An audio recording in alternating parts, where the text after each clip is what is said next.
Welcome into a new Buff Stampede Radio. Adam Munsterteiger, the publisher of BuffStampede.com, joined again by football analyst William Gardner, and we have some very, very random awards to hand out for Colorado Buffaloes from the 2024 season. Some of them will hit you if you're a movie fan. Some of them will go over your head, but we're gonna have fun doing this show. How are you doing, William? I'm good, and I think from the last time we did this, we need to explain to people that sometimes when two shows get posted at different times, we film them at the same time. Because last time somebody was like, they didn't even change shirts over 2 days. And I was like, maybe we should change our stuff, but the heck with it. I mean, if you want to have that impression of us, you can, but Yeah, come on, think a little yeah, bit here. right. I had to pull something off the floor and throw it on. I don't know what you're talking about. All right, William. The 2024 season, it was a lot of things. It was mostly beautiful, I think would be Yeah. the way to describe it. It was very, actually, memorable would be the best word, I think, right? That's Yeah, what we and had on our podcast coming out of the season. it was a lot of fun, I think, too. There was a lot of, there was four disappointing days, but then there was 9 days that were just a heck of a lot of fun. A couple of them were pretty stressful, and there was a remarkable number of blowout wins. And you know what? At my age, I can live with that. Yeah. I like having a game over by halftime in our favor. I'm a little done with games being over, by halftime against us over the last 10 years. But yeah, it was fun. I just thought it was a lot of fun. We won games in a lot of different ways. Saw some brand new stars, and that's always fun and exciting. I thought, we in our last podcast we ranked our top 10, and I think we talked about a couple of guys like I think on defense, for example, a couple of guys that have set themselves up to be stars in the future are Arden Walker and Amari McNeil. So that's just fun, right? Yeah. Uh, you beat me up over Jordan Seaton, and he certainly set himself up to be a star. And I never thought that I would have to be on that end of the Jordan Seaton discussion, honestly. well, it's like I said, I just, I just go with I go what the film tells me, man. And, Okay. and before a guy plays, there's no film. I don't got anything to watch. Um, and it's like the debate on the board about Cash Cleveland. I'm sorry, but the film says he played pretty damn well this year. So if you think otherwise, put the film up and prove me wrong. But so far, nobody's put anything up. So I don't know. Yeah. Well, I will say that being able to go out to Nebraska with my wife, she accompanied me out to New York for the Heisman Trophy campaign and in ceremony, and then going down to San Antonio and covering the bowl game with her was pretty amazing. And so I've had these like internal discussions with her about like guys that I would put up for these certain awards, and that's kind of the precipice of this whole show that we're about to do. You have a good award that you want to put out there to lead this off. Yeah, and I was going to say beforehand, though, it's like you're not really married until you take the wife to Lincoln, though, right? Whew. And survive. Well, I was proud of her because the morning afterwards, and that was a like an afternoon kick, if memory serves, and but still, I don't think we got to bed till like 1, 2 in the morning. But I woke up at like 6, 7 in the morning and was like, "Let's hit the road. Let's get the hell out of this place." Right. And the second I saw the Colorado "Welcome to Colorado" sign, I pulled over and was like, thank you, Jesus, thank It's you for funny. bringing us back here." Every single time I've spent the night in Lincoln, that's been how the next morning started. Let's get the hell out of here. And that's even including when I took my wife off seat, for God's sakes, and said, Yeah. "Okay, let's get out of here." I don't know. What would be the name of that award? Trying to get the Oh, hell out of Lincoln. isn't there a movie like that, or get there? I think that rings a bell for me from a movie. Get the hell out of here. Let's or like that. It's like Die Hard, or not Die Hard, but uh uh uh oh, for God's sakes, Lethal Weapon. And he says, Okay. let's make like shepherds and get the flock out of here. Yeah. So that's how I felt coming out of there. Many turtles were killed by all those balloons that the Nebraska fans put into the air. And so I will say, though, William, that was by far the most intimidating environment that Colorado faced. You can hate Nebraska, but that it was on top of you and it was pretty loud. Yeah, I mean, anybody that's if you've never been in that stadium at Nebraska, I mean, you know, the people not only sit right down to the sidelines, but they got that section that's down sort of on the field behind fences. You know what I'm talking about? Like, Mm-hmm. uh, and it's like almost like baseball dugouts, and there are people sitting in there, and you're like, Jesus, man, they stuck dudes in every damn nook and cranny of this place they can. So I mean, you know, it is a loud and uh, red place. Yeah, too red, too red. All right, let's go a different direction here and let's get into our first award of this 2024 Buff Stampede Radio random award ceremony. The William Wallace Award, which is a reference to Braveheart. You know who I'm talking about. Yeah, Here, right here, right? were you gonna have me do mine first, or Yeah, go for it. Player that showed leadership, passion, and showed an appreciation that we can put on them for their pound to pound ability to maximize their strengths.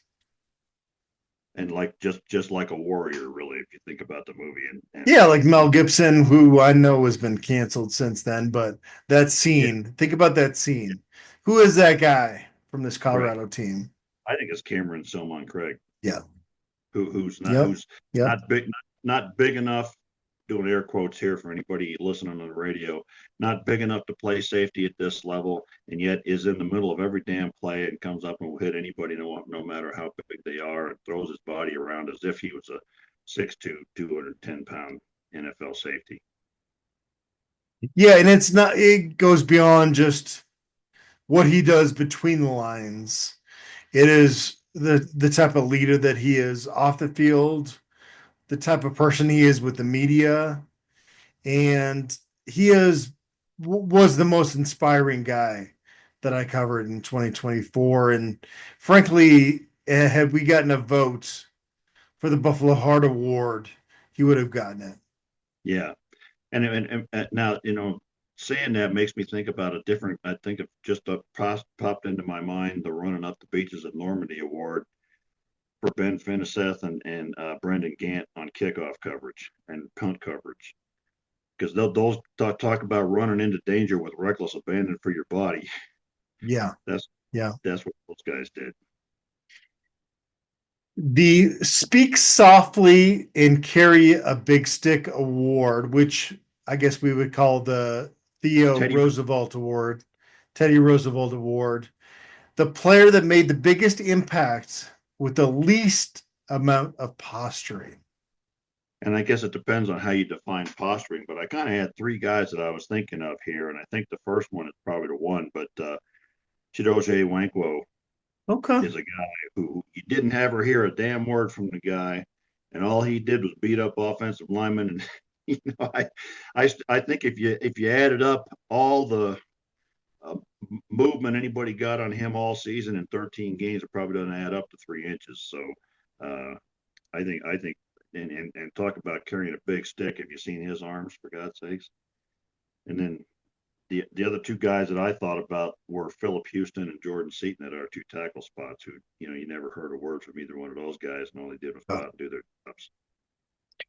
We're going to have co winners there, William, because I've got a different selection there. I really appreciated just the overall, it's hard to put into words, like what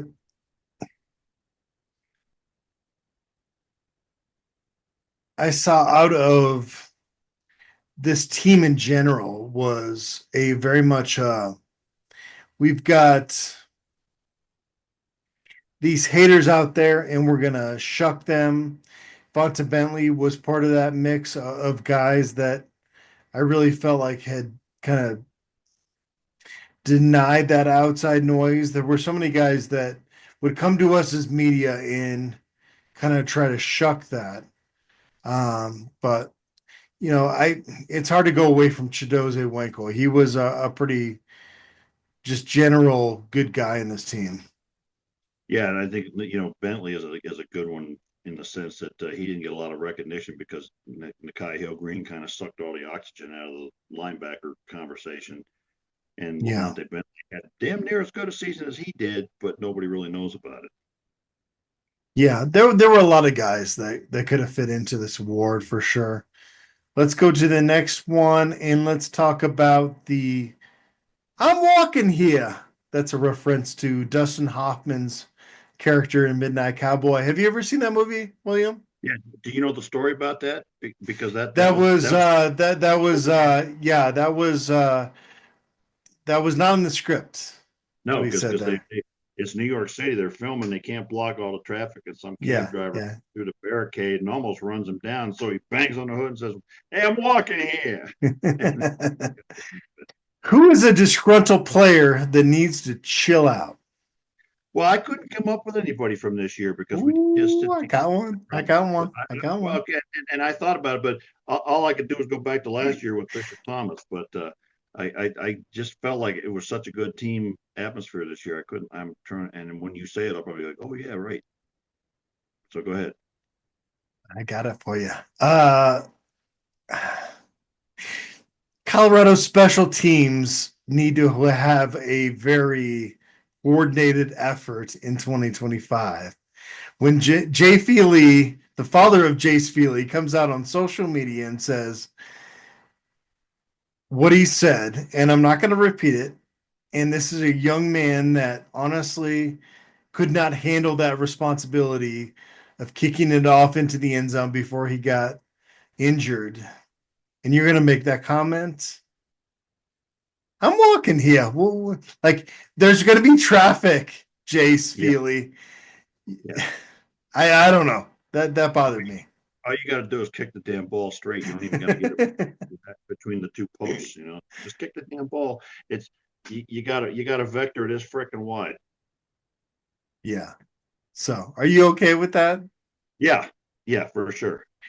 There's no do this all the time. There's no hard feelings there, but come on, man. The Red Bull Gives You Wings Award. What most inspired you? Who most inspired you with their energy level between the lines?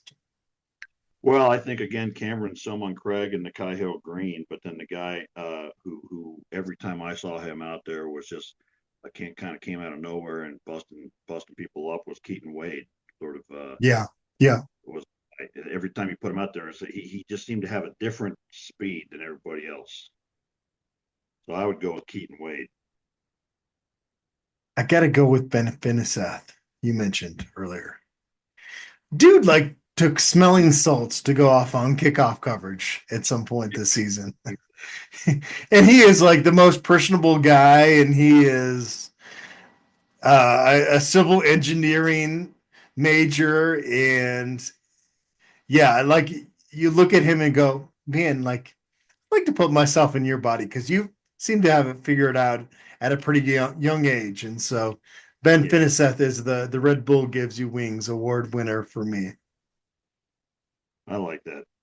And I think there's probably others, but it's hard to remember them all given a 13 games long season. Yeah. The Turkey Bacon Award, the most disappointing buff in 2024. Do you like turkey And bacon, William? Let's go through that first. that's not even a real thing. No. That's like that. That's like what do they call that meat? That's not meat. It's like made out of algae or something. You know, I'm talking about the fake meat when they bring Plant-based meat. Some of those are actually pretty good. I got to you be bring honest, but that, you bring that to turkey my bacon, I've yet to like that. You bring that fake meat and that turkey bacon to my table, you get slapped in the mouth. Get out of here. Take it back. You want, Okay, so I'd say feed it to the dog, but the dog don't want to eat it.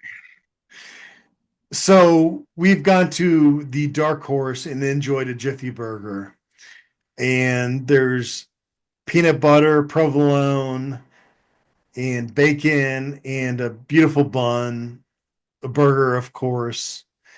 And I went back home one time, William, and I tried to recreate the Jiffy Burger with turkey bacon. Yeah. Maybe the most disappointing experience of my entire life. I think there was Yeah. reduced fat peanut butter in there as well. Like I went all about that wrong. Well, let's get back to this business because we can go down a long road of disappointments. Yeah. So who is it? Well, I mean, to me, and I almost hesitate to call him a buff, but it's Tyler Johnson, who we really expected to be a starter on the damn offensive line and didn't end up playing in a damn game. Um, but I don't, and then I guess Trevor Woods kind of falls in that same category for me as well. I expected more out of him than what we ended up seeing. Trevor Woods, I would say, it was a lot more complicated Yeah, than what yeah, Tyler Johnson had coming in. And I know Tyler had injuries coming in, but there was you don't get to show up in this program and not put effort in and get it yeah, handed to you. Come on, man.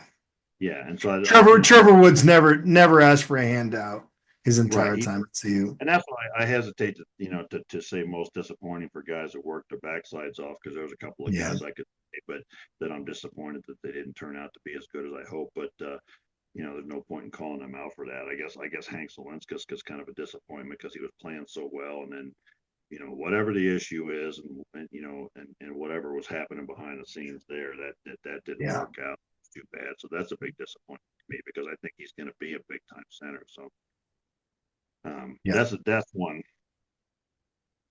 And I guess it's not hard. It's not a huge stretch to call almost anybody except for Jordan Seaton and Cash Cleveland on the offensive line a disappointment to some extent. Today's episode is brought to us by Macaulay Capital Fractional CFO Services. Is your business looking for financial guidance and support but not yet big enough to hire a full-time CFO? Well, we have a solution for you. Hiring a fractional CFO who can work with your business on a part-time basis. You get the benefit of having a seasoned financial expert on your team without the commitment or expense of a full-time hire. And here's the best part. It's likely that a partnership with Macaulay Capital will be a win-win situation, meaning that your business will make more money from the guidance of a fractional CFO than the total cost of partnering with us. For more information or to set up a meeting, please visit MacaulayCapital.com. That's MCCAULEY Capital.com. The Rocky Balboa Overachiever Award. If you've seen the initial Rocky Balboa, he put up a fight against Apollo Creed. He lost that first fight, but you knew he was primed to Yeah. be a champ. Who is most likely to exceed expectations with the Buffaloes in 2025 after defeating communism also? Well, I think Cash Rocky Cleveland. Rocky Rocky Fall Rocky 4 reference there. You know Yeah, what I'm talking about, right? yeah, and I think the underdog that puts up the fight, I think Cash Cleveland is that guy is going to Okay. exceed it because there's a lot of people who still think he's not that good. So I think he'll exceed those expectations in 2025, and it's kind of hard for a guy like Jordan Seaton to exceed expectations because the expectation is first pick of the draft. So with a guy like Cash Cleveland comes in as a walk-on, and some people will never get past those two words ever. And so anything he does, almost by definition, is an overachievement. Yeah, I mean, I don't know if people are opposed to the word walk on, but they're hesitant to just throw somebody like Hank Zielinskis to the curb, right? Yeah, I think people suspect or believe that if you're a walk on that you weren't good enough, and I don't know how they think you got here, but if you were any good, you'd have got a scholarship offer from somewhere. It's sort of like to talk about, like, back before Coach Prime, it'd be like, well, they didn't get any other offers from Power Five teams, right? And so if they didn't get offers, they must not be that good. Well, if you didn't get an offer from anybody, you walked on. A lot of people think you can't be any good, and a lot of people just can't get past that. Yeah. All right, the Jonathan Moxon Award, which is a reference. Do you have Go anybody ahead. else? I think Keaton Wade's another guy you could think about as sort of the overachiever that came out of nowhere, overcoming the Sure. injury and everything Yeah, else, no, for sure. set himself up for next year.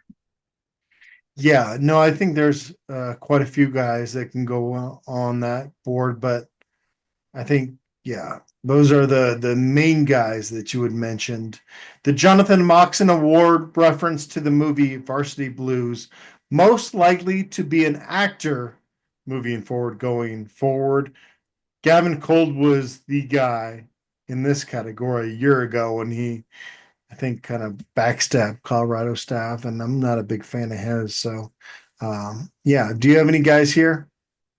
Well, I don't know. Charlie offered all with that mustache kind of. Or the hair, man, Or the coming out of hair, the. yeah, I saw him hang out with some dolphins and yeah, flail that air in the that hair in the air with some yeah. water coming out of it. It was a beautiful sight, Who's most gotta likely to say. be a movie star? I think that's the first one that came to my mind, and then Cash Cleveland with his personality, sort of outgoing personality.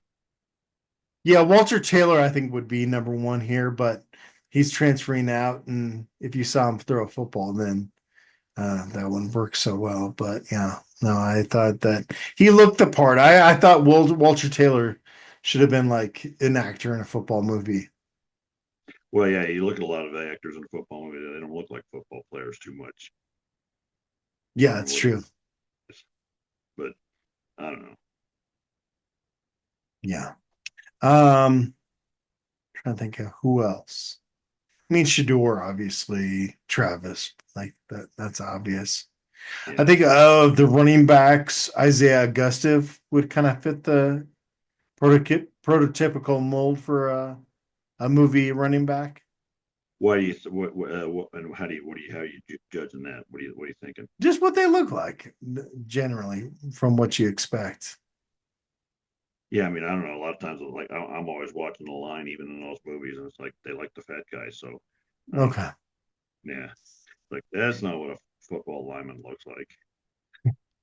The future Travis Hunter Award, most likely to have two-way responsibilities going forward under Coach Prime in Boulder. And I would think Isaiah Hard would be the most obvious guy. That's the guy, right? I'm You know, excited. I created this award for Mr. Harge because I think that he is primed to have a nice little role for the Buffaloes in 2025. yeah. And I'm just trying to think about some of the other guys that might have possibilities there. Uh, Hard is one, and trying to think who the They wide had Tyler receivers. Brown going both ways this year. Yeah, but Travis I don't Hunter see. as well. Yeah, Draylon Miller is another guy. Possibly Oh, Cameron Michael have that kind of ability as well. yeah. Yep. As more of the smaller athletic guys, there's not a lot of guys that can really play offensive line and defensive line at this level because they're two very opposite skill sets. Yep. All right. And lastly, here, the biggest supplier of haterade in 2024. Who was CU's biggest and worst hater? Well, I think in the first half of the season it was Sean Keeler, but then I think in the sort of second half of the season we started proving things. People kind of started jumping on the bandwagon, and a lot of the hate sort of seemed to level out a little bit. But you probably saw more of that than I did. Who did you have? Unfortunately, yeah. No, I've got Jason Whitlock. Okay. Just Uh, below the belt. Sean Keeler was that way, and then he kind of backed off. But yeah, just yeah. like, you can have criticisms and have feelings and thoughts about different stuff, and then you just sometimes hit below the belt so many times that it is hard to excuse kind of your validity as somebody that covers sports. Focus on that. And if it needs to bleed into somehow evaluating how the O line or the secondary or either side of the ball factors in, then use that. But don't come out just with these hit pieces. Well, And yeah, when you start talking about people's personal lives and their personalities and things like yeah. that, you're talking about football. False prophet did it for me. It was like, come on, what are we doing here?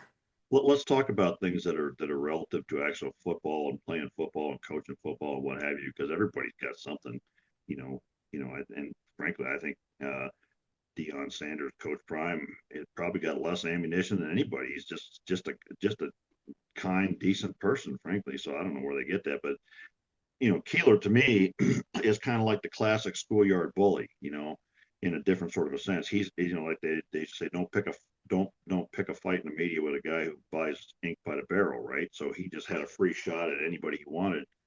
And then Coach Prime called him out, and then he shut his pie hole. It's like, most times with a bully, once you uh, call them at their own game, they don't want to play that game.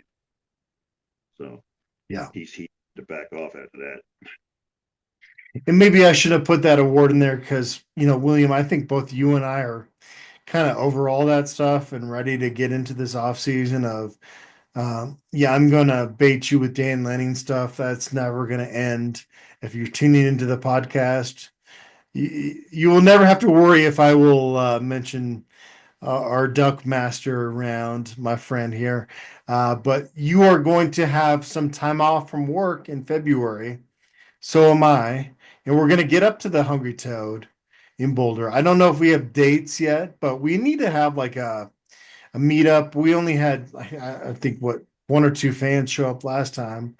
And it's because we really couldn't give much of a notice. It was Yeah. in the middle of the season and we were just kind of getting that sorted out. But um, I'm gonna ask you for that next time we come on the air, and we're gonna try to get some folks out with us. Sound Yeah, good? and I think yeah, and I think with going back to our pal Danielle, Dan, Mr. Lanning, even Yes, that's ma'am. kind of Yes, sir. fading in. It's kind of fading into the past because we're not going to play them again. And you know what? They got steamrolled. Next, so you Yeah. sort of take steam out of it once you get Do to you the have bowl. notes over there on Dan Lanning? Can I hear them all, please?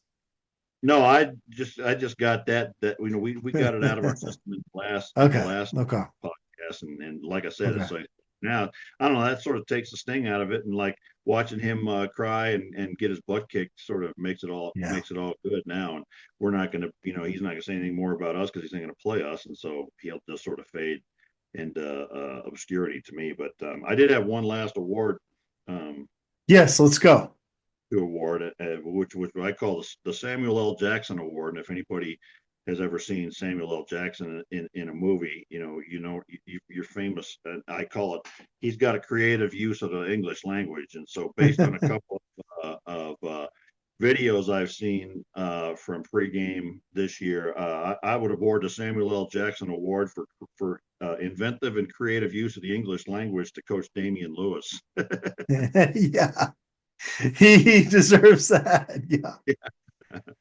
But And he pushed the right buttons with that group. oh That was my God, a good group this yeah, season. Yeah. yeah, yeah. I mean, he certainly is a master motivator and got those guys going. So I hope we can get an offensive line coach that's more like him.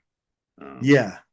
I thought that was fun. I was thinking about like a Gerber Baby Food Award for the most likely to inherit the Jordan Seaton starter as a freshman thing. And I was thinking Chauncey Gooden, and I thought the baby food might be a reference to how much they're going to have to feed that kid when he gets up to CU. But I think he's the most likely freshman, I think, in my view, to play early this year, and I'm looking forward to that. So as Chef Carl Solomon, SOS sent out in your direction, a chef bat signal, if you will, get because ready. I Well, think, yeah, man, I saw him down in San Antonio, William. Chef or Gooden?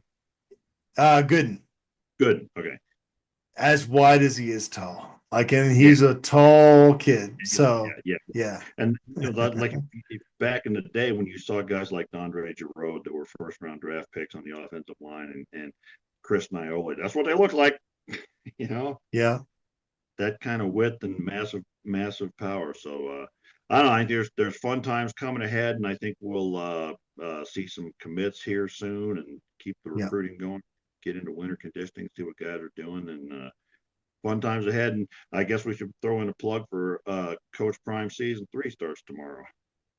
Yeah. No, I got to get viewing on that because last year we found out why Juju Mitchell was kicked to the curb early in the season and why Bishop Thomas was dealing with stuff. So we learned a few things during that show. This staff is um, it's wonderful to cover. No bad words there. Challenging from sometimes the information side of things, and there will be nuggets that come out during this Right. prime show that will be informative to all of us. So I'm looking forward to that. Probably even more so this year since it's all those episodes are all coming out after the season is Yep, over. right away. I can't wait to see it. And I agree with you, Gooden, on Gooden that this is somebody that is going to play very early for the Colorado Buffaloes. And it's like we're sitting here January 6th.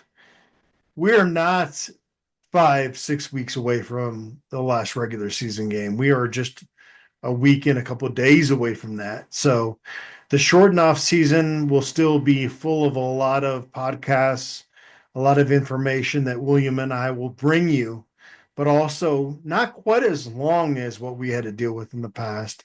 And for that, I'm thankful. Yeah, we'll have news coming in here. Well, I mean, we'll have probably in this week with commits, hopefully, and whatever, and with the portal open and all that kind of stuff. There's things going on all year long. All right, William, appreciate you. That is 2 podcasts with Mr. William Gardner, and we've got more coming your way. Thanks for tuning in.